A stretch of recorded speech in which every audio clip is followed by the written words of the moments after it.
Density அப்படின்னா நமக்கு தெரியும். டென்சிட்டி வந்து செல்லமா எப்படி கூப்பிடுவோம்னா, ரோன்னு கூப்பிடுவோம். It is mass by volume. So நமக்கு டெம்பரேச்சர் அதிகப்படுத்தினா என்ன ஆகும்னா, வால்யூம் வந்து அதிகமாகும். ஒரு இது இருக்குன்னா, டெம்பரேச்சர் அதிகம்னா வால்யூம் அதிகமாகும். ஸோ வால்யூம் அதிகமாச்சுன்னா ஆட்டோமேட்டிக்காக டென்சிட்டி குறையும். So density will decreases.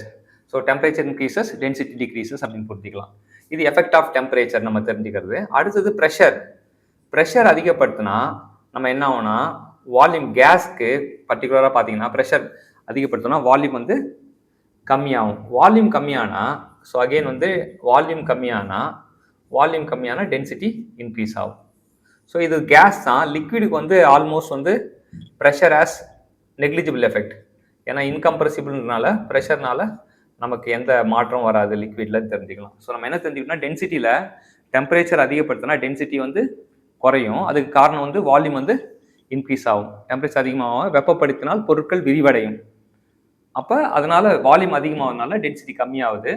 கேஸஸில் நம்ம என்ன பண்ணுறோம், ப்ரெஷர் அதிகப்படுத்தினா வால்யூம் கம்மியாகும். வால்யூம் கம்மியானா டென்சிட்டி அதிகமாகும். இந்த ரெண்டு விஷயமும் வந்து நம்ம புரிஞ்சுக்கணும். இது லிக்விடாக இருந்தால், கேஸுக்கு பதிலாக லிக்விடாக இருந்தால் நம்ம இன்கம்ப்ரெசிபிள் சொல்லுவோம். ஸோ அதனால வால்யூம் வந்து மாறாது. ஸோ அதனால நெக்லிஜிபிள் எஃபெக்ட் தெரிஞ்சுக்கலாம். Thank you champion.